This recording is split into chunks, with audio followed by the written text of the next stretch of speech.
Hello and welcome. When we think about the public health impact of climate change, there are a range of different factors that come up, and one of them is extreme heat events, which are known to cause a large number of deaths and can be very serious. We also think about wildfires, which are happening at an increasing rate and are increasingly severe. And then we also have air quality impacts, things like increases in pollen, increase in particulate matter from smoke or ozone. These things all have an impact on air quality and that can actually have real public health implications. So let's talk about some of these different impacts of climate change. So extreme heat is, when we think about climate change and disasters that occur from climate change, it's believed to have the highest immediate mortality. There are other climate change impacts that might have long-term impacts over time, but extreme heat has been shown to cause very high levels of death in certain areas when you have major shifts in the temperature.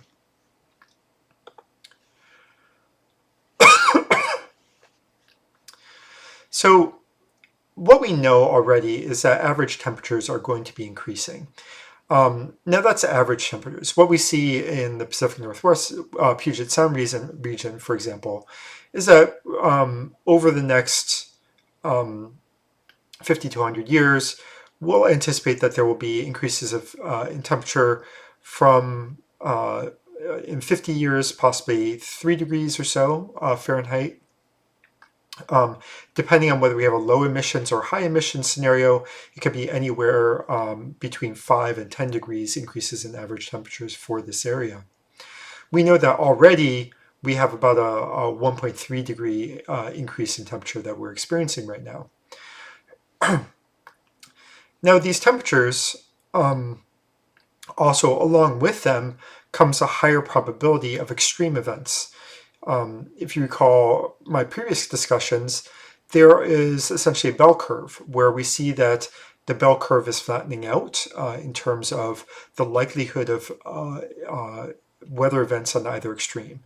So not only do we expect the average temperature to increase, but we expect more of these extreme high temperature events.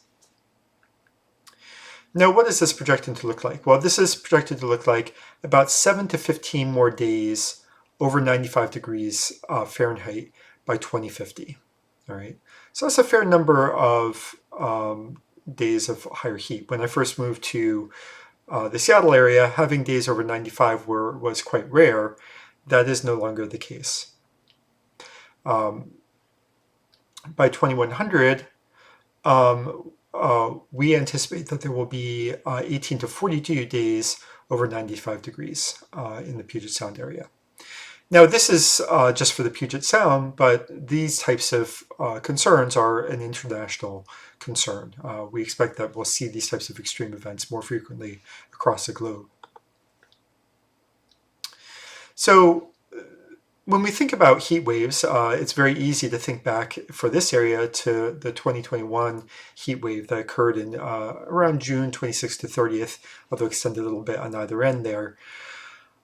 This was a very serious event. It was an extraordinary convergence of a range of different factors in terms of changed air patterns, changed heat of the ground. There were a few different things that came into this climatically that made this heat dome essentially settle in over the Pacific Northwest. And you know, this is something that was seen as being a 1 every 1,000 year type of event, a very rare event that we wouldn't expect to happen. But they've done some rapid attribution studies to try and assess the impact of climate change on this. And what they estimate is that the impact of climate change made this event about 150 times more likely than it would have been otherwise in prior climatic conditions. So this is an event that we think is directly tied into climate change. During this event, we saw the highest record that we've ever seen in Seattle of 108 degrees Fahrenheit. Now, we even saw higher temperatures down south in Washington of 119 degrees Fahrenheit. And up north in British BC, we saw temperatures up to 121 degrees Fahrenheit, where a town was hit and burned down, essentially, in that very high heat scenario. In fact, British Columbia was hit much harder even than Washington and Oregon. So this was a very severe event. And if you look at this map, what it's showing is the temperature compared to the average temperature. And the darkest red on there is about 35 degrees Fahrenheit, above what we'd expect to be the average temperature at that time of year. So a very serious event that occurred there. Now, this had significant impacts on health. We saw that people who are outdoors, we have higher rates of heat exhaustion. If you didn't have access to cold spaces, you were at substantially higher risk. In Seattle, less than half of the houses, residential areas, have the ability to have air conditioning. So that puts people at higher risk in that context. They saw for people who died in an area of Oregon, that of the 50 or so people who died, not one of them had access to an air conditioner in their homes. So this has major health impacts, and I'll talk a little bit more in a few minutes about what the health impacts are of heat. But I'll just show you some of the mortality data from this particular heat wave for Washington. The official count is about 95 deaths in Washington state, but it's believed they've looked at what they call excess deaths in this area. And in Washington, we see that there were excess deaths at about 450 more deaths than you expect to see. And if you compare 2019 and to 2021, you'll see that 2020 and 2021, where we do see a surge for COVID, but we see this just for the week of the heat wave. We see this real peak in mortality, much of which is likely attributable to the heat wave. And that's a red bar that we see at the end of this chart here. So during that period of time, we also saw a much higher usage of emergency department visits. So you compare 2019 to 2021, and you see about 1,000 more visits to the Pacific Northwest on one day in June. I think it's the 28th. And you compare that to, for example, the number of visits that you see in 2019, and you see how big of an impact this hot weather had. And that was about 3,000 visits for the Pacific Northwest in general. So you see during these heat waves not only increases in deaths, but also increases in visits to emergency rooms. Now, this is a larger impact. We see the health impact, but we also see major climatic impacts or weather impacts for the region. So we saw mass die-offs of shellfish and fish along the coast because of high water temperatures that essentially boiled the sea wildlife. We saw that the ground temperatures sometimes reach as much as 145 degrees Fahrenheit during this heat wave, due to the intense heat and the sun, which has major damage on plant and animal life. We also saw that, for example, Mount Rainier, the snow cap on Mount Rainier reduced by 30% just during this heat wave.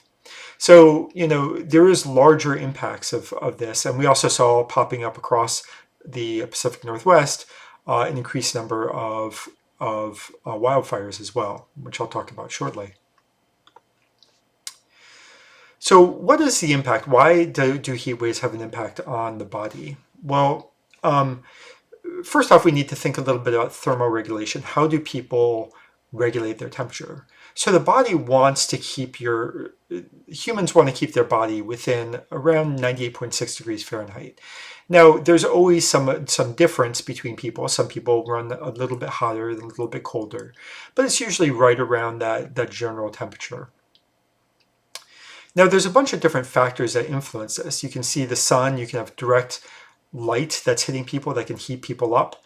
You can have the rate of evaporation, which is influenced by the humidity that you're experiencing, radiation from the body and into the air. We can see convection, so the amount of air that's blowing on the body that helps with evaporation, and the airspeed, rate of that airspeed as it's moving, or direct transmission of heat. So this is influenced by a range of different things, like whether you're in the sun, or the level of water in the air, how fast the air is moving, or how fast you're moving, if you're exercising or not, or the types of clothing that you're wearing. So these major factors, temperature as well, these major factors have a major role in how we control our body's temperature. Now, we are actually able to adjust our bodies to account for different types of weather, so or different types of climate in different regions. So we can, over time, if you move to a really cold area or a really warm area, your body can actually change so that you're more able to deal with the temperature that you're in. That can take time, though. It often takes several weeks for the body to actually adjust to the new climate. And as you get older, it's harder to make that adjustment. Now, when we make those adjustments, different things like sweating, salt, blood, and exercise capacity will shift. But if you move to a different area, that change can disappear. For example, if you have protection, that change will disappear in a few weeks as well. So our bodies do have the ability to acclimatize, but it can't happen very fast. So very often with these heat waves, they occur quite quickly. So for example, the Seattle heat wave, we were somewhat warmer during it, but we had this really high spike in temperature. And the body doesn't necessarily have the capacity to change its biology to respond to this shift in heat fast enough to account for this change. And that can lead to serious impacts on the body. What we see are things like heat exhaustion becomes much more high, probable, heat rash, fainting due to the heat. We also see in serious cases heat stroke, which can cause death. You also see that with increase in temperature, you can have different other types of health problems or health situations become more dangerous, right? So you have an increased rate of heart attacks, respiratory issues, kidney disease, diabetes gets accentuated at high heats. There's reproductive impacts, and other chronic conditions seem to be impacted by higher heat. So these are really significant impacts that we need to think about in the context of these rapid changes in regional temperature. So some of the major ones I just want to mention so that we're familiar with them are heat exhaustion and stroke, which are some of the more serious things that we see with these heat waves. Heat exhaustion and heat stroke are somewhat different. Heat exhaustion tends to occur at a lower temperature, average body temperature around 102.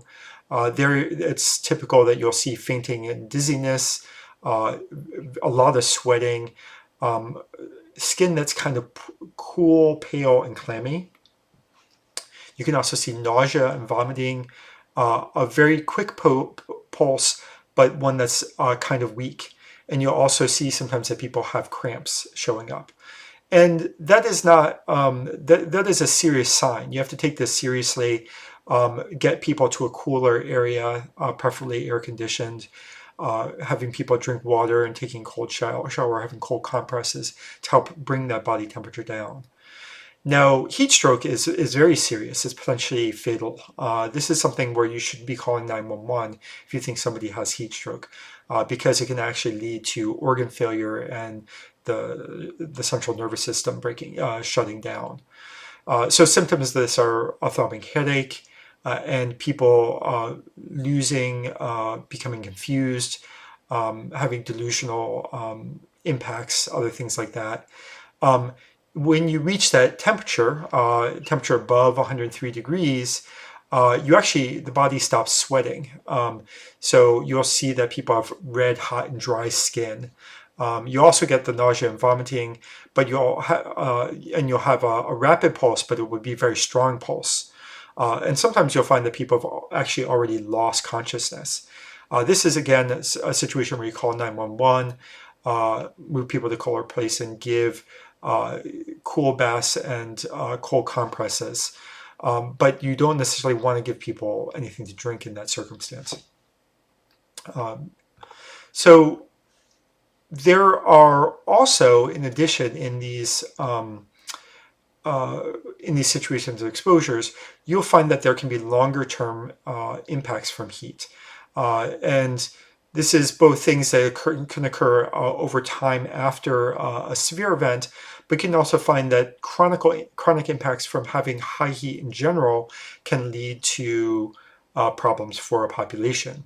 So there's a lot of evidence showing that higher heat actually increases mental health problems, and it can actually have impacts on the public in general. So we see violent crime, for example, goes up during high heat periods of time and heat waves. We also see chronic kidney disease can be much more severe when you face repeated and frequent dehydration.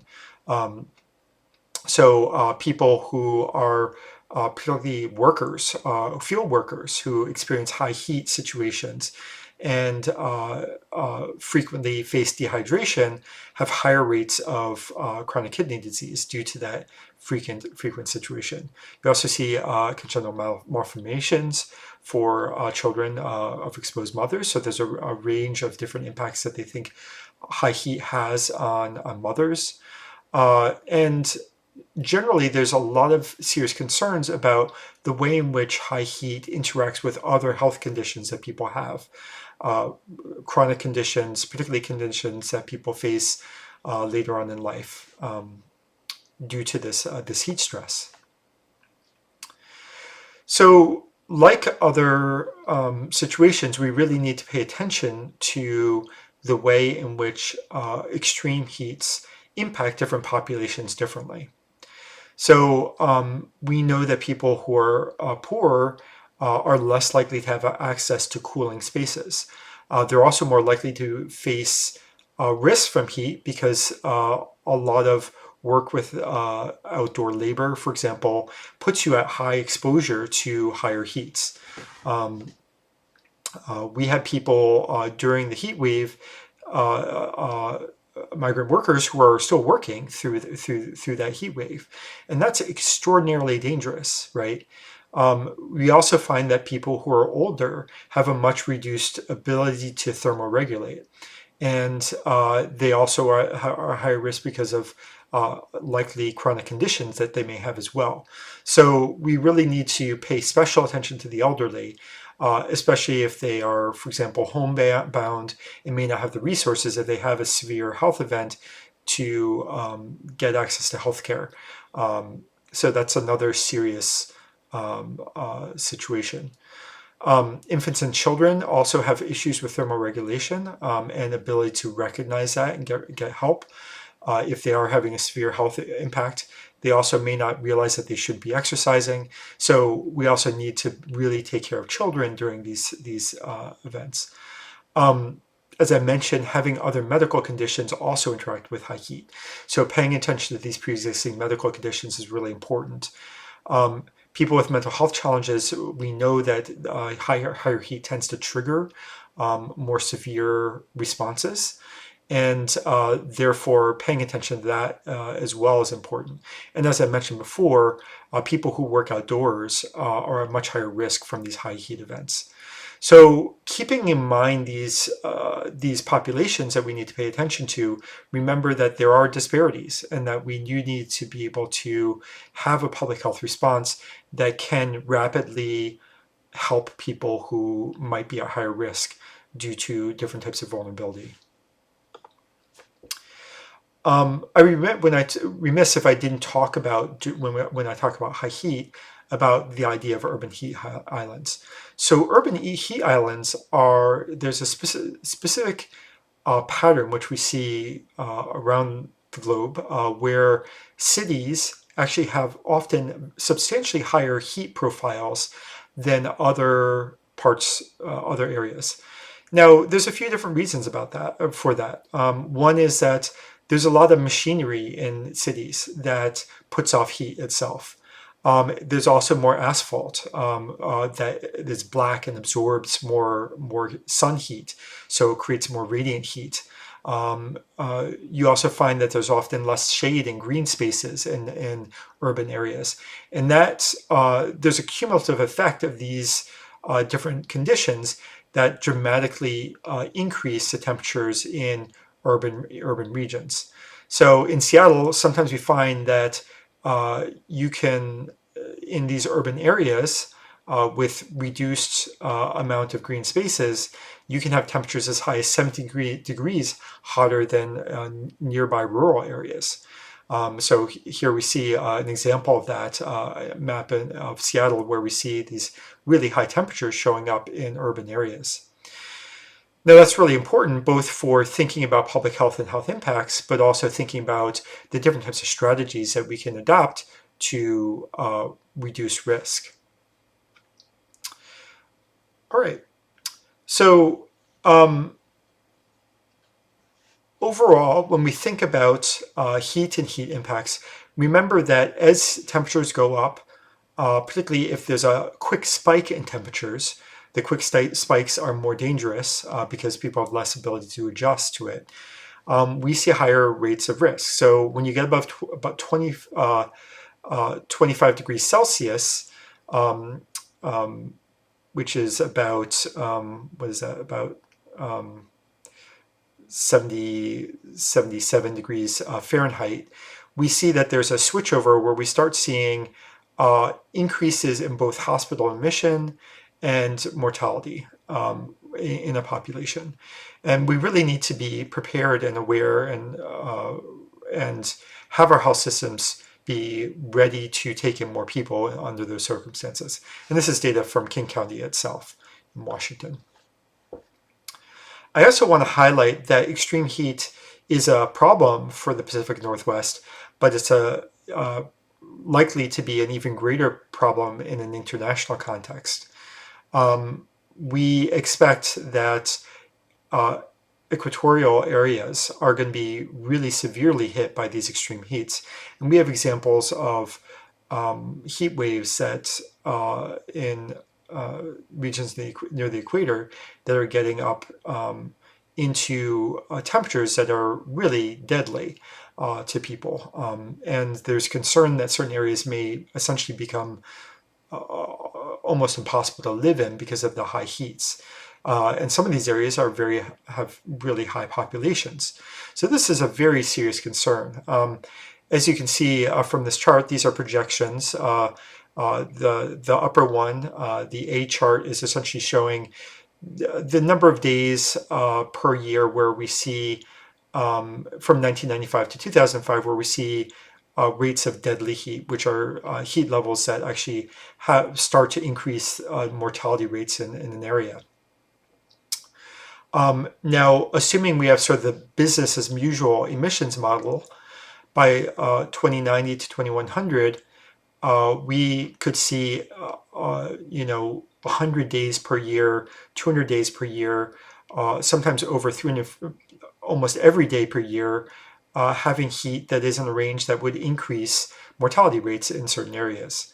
So this is a very serious concern for when we think about climate change impact and adaptation. This also highlights the need to mitigate by reducing our emissions so that it doesn't get that bad in these areas.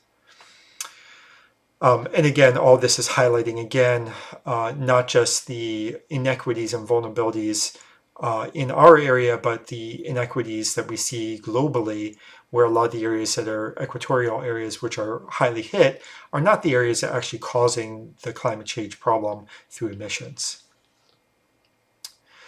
All right, so let's talk a little bit about some prevention strategies. This is some, not all strategies. There's a lot of different innovative ideas around this, and it's important for us to continue to work on this, to think about different approaches that we can increase our resilience in relationship to high heat events and decrease the health impacts. So one is educating the community about extreme weather events, particularly heat, so that people know when these occur that they need to make behavior changes. So, for example, adjusting the amount of exercise or activity that they're engaging in. Also, helping people to both know what type of clothing to wear to protect from heat in the sun, as well as having access to that clothing too. Making sure that people know about these serious high heat events is really important. So having alert systems that can help people in those circumstances and make sure that they're prepared for it and plan for it appropriately. It's also important to recognize, as I mentioned, that having access to cool environments is not equal or equitable. A lot of people can't access that. So it's really important for us to be able to make sure that people have shade, have cooling stations, for example, having mist, having places that people who don't have access to it can go to get out of the heat. So, for example, having libraries or buildings that people can go to that are air conditioned to protect them from heat. And we saw that a little bit about, during the 2021 heat wave. Trees and vegetation are known to decrease these high heat events and protect against urban heat island effects as well. So there's a lot of talk about that as a potential strategy for greening cities. We can also see that there are ways of improving ventilation. So it's not just air conditioners, but improving ventilation in houses can actually decrease these risk of people getting trapped essentially in rooftop, buildings, rooms at the top floor buildings where they're really suffering from heat. I had a friend during the heat wave who was essentially regularly taking baths, and they were in the top floor and they had to just hang out in a bath with ice cubes the whole day. So we can also think about building strategies. So how can we use materials that promote cooling, that prevent these buildings from heating up severely? Now, as I mentioned, some people who can't, who are living alone or have different disabilities that prevent them from, for example, getting out of bed easily, there's a lot of very sad cases of people who just weren't able to get up and move to get out of these high heat situations. And sometimes mortality rates for these folks can be quite high. So making sure that people are checked in on, that they get the help that they need is another strategy, prevention strategy that's important. And the other thing is sort of thinking about the healthcare systems that we have, making sure that we have an emergency response system and that our healthcare professionals are prepared to take care of folks who are experiencing heat exhaustion, heat stroke, and other types of heat-related illnesses, and that we can really ramp up our care in those circumstances. All right, so when we talk about increasing heat and these higher average temperatures for areas, we anticipate that there will be higher rates of drought and dryness in areas, and that will lead ultimately to wildfires with that higher temperature when trees are dried out. So there is I'm just going to show you some of the examples of what can occur that can lead to these wildfires, which are obviously severe events. I'm going to focus in here to make it a little bit bigger. But climate change changes both wind patterns. It can also change the humidity in the air, and due to that increase in heat. And that temperature can actually dry out the forest. So dry out the ground that the trees are in. It can dry out the trees, make them so that the leaves can burn more easily. We also can find that there's less water available. And we're also seeing that climate change has increased the number of bark beetles or other pests that increase the number of dead trees in forests, which also increases the likelihood of wildfires, also related to climate change. So what do we expect to happen during a wildfire that is important and relevant to public health? Well, we see that there's release of pollutants, so particulate matter, smoke, ozone, CO2, and all of these have health impacts. We also see direct property damage, so buildings being burned down. We see forest destruction. When you have forest destruction, you have an increase in erosion, which is also problematic and dangerous, potentially.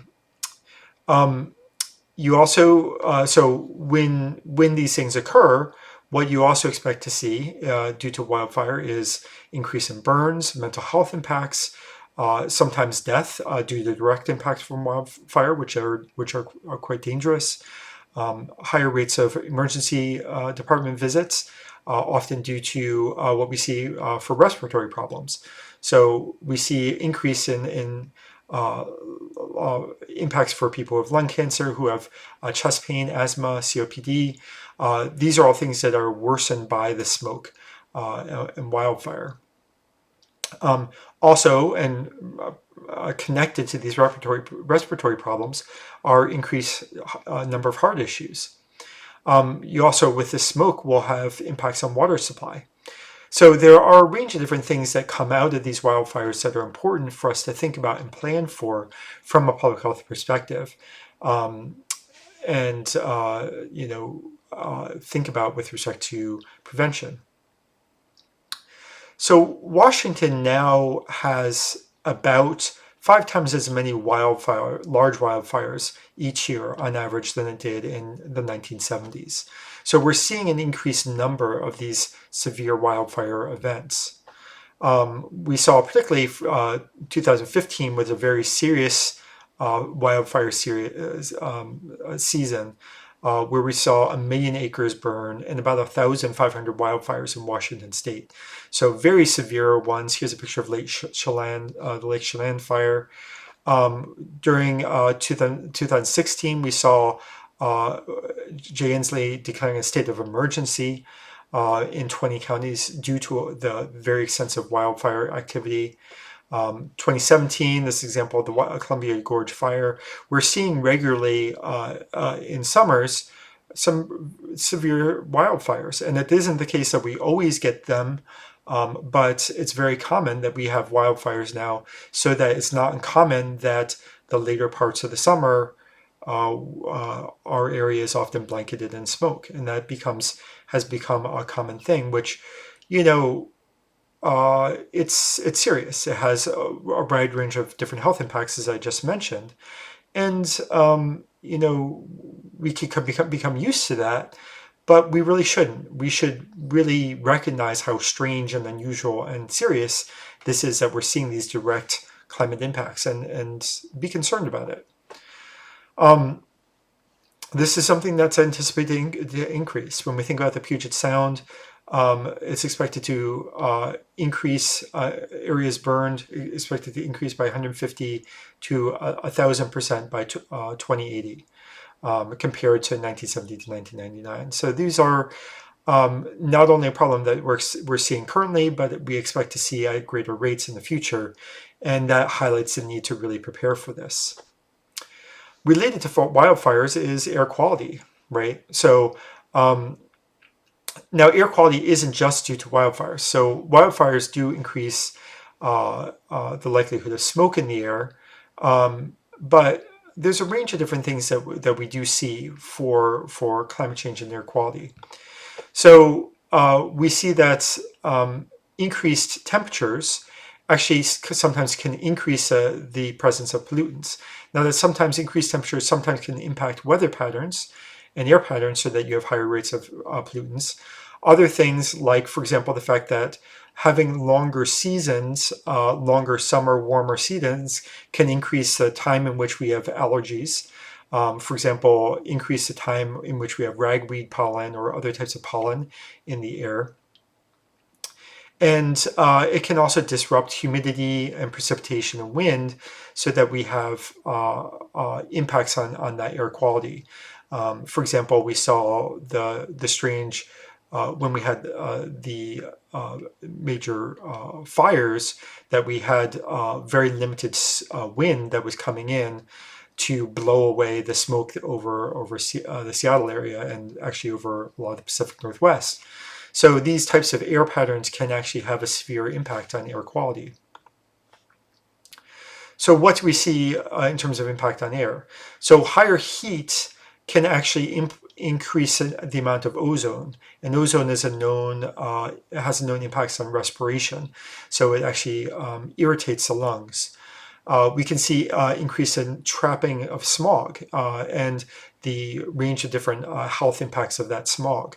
We can see the allergens like pollen and other types of allergens, and higher rates of CO2 and the impact of that as well.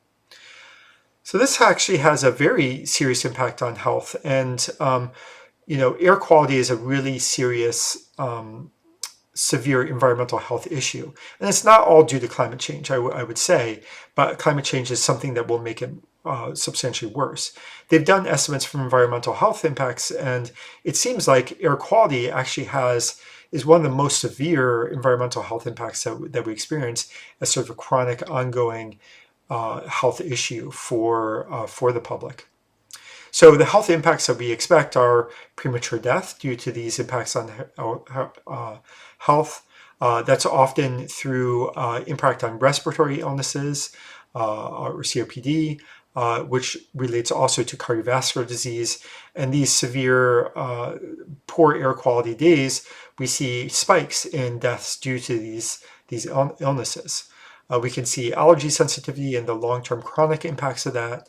And serious impacts on asthma, particularly among children. So, these are all things that we see as a result of poor air quality in our regions. So Seattle is actually really bad when it comes to air quality in our area. They've done estimates around the nation, and because of the climate that we have in the area, we essentially trap between the Olympics and the Cascades. We have a weather pattern where we tend to trap a lot of pollutants in our region. So it's a problem that we have to begin with, and that becomes worse with climate impacts, generally speaking.